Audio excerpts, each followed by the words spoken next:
Painted horses graze the pastures in the past I thought I had, churning turf in sepia fields, dewed by the blood of the bad. Men with scimitars and turbans, who rode in from eastern lands, on their own unpainted horses, with their Bibles in their hands. I am descended from knighthood, so my father often told, how a distant male ancestor, gentle, brave, gallant and bold, had fought off Ottoman armies along the Danube so blue. He painted his horse red and white and did what he had to do. Painted horses, said my dad, met the Panzer in '39, built in faraway factories by the green banks of the Rhine. But I never thought to ask my grandad when he was alive. I can barely recall his voice. He died when I was just 5, and no horses were included in his wartime photographs, but tanks and uniformed young men, all of whom soon parted paths. He was born in Vilnius, and, so my father often said, when he was still a teenager, Stalin painted that town red. He was kept in a transit camp until Russia joined the West. He lied about his age and was sent west at their behest.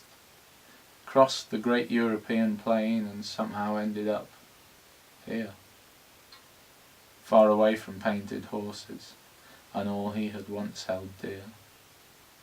In a town in the Black Country he settled down with a wife. Like many others, did his best to make an attempt at life.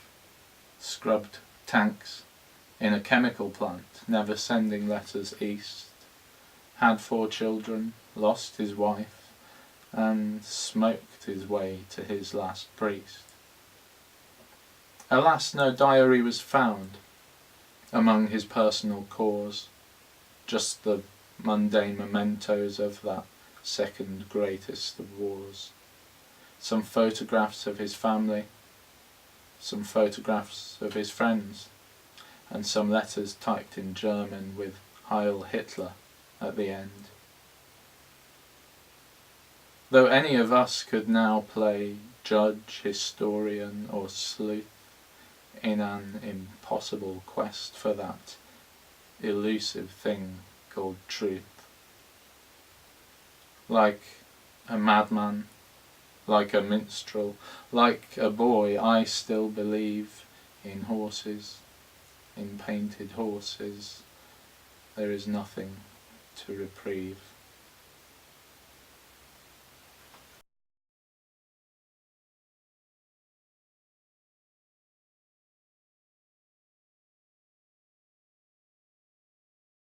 Poem number 15, Painted Horses. That is a family history about my paternal grandfather. When did I write it? I wrote it about midway, so it was about 2012-ish, maybe 2011. The only real kind of historical detail to the writing of the poem, as opposed to the content within it, which is pretty much as I know it, would be that the 6th stanza, the one about him settling in the Black Country, that was added quite a while after the rest of it was written.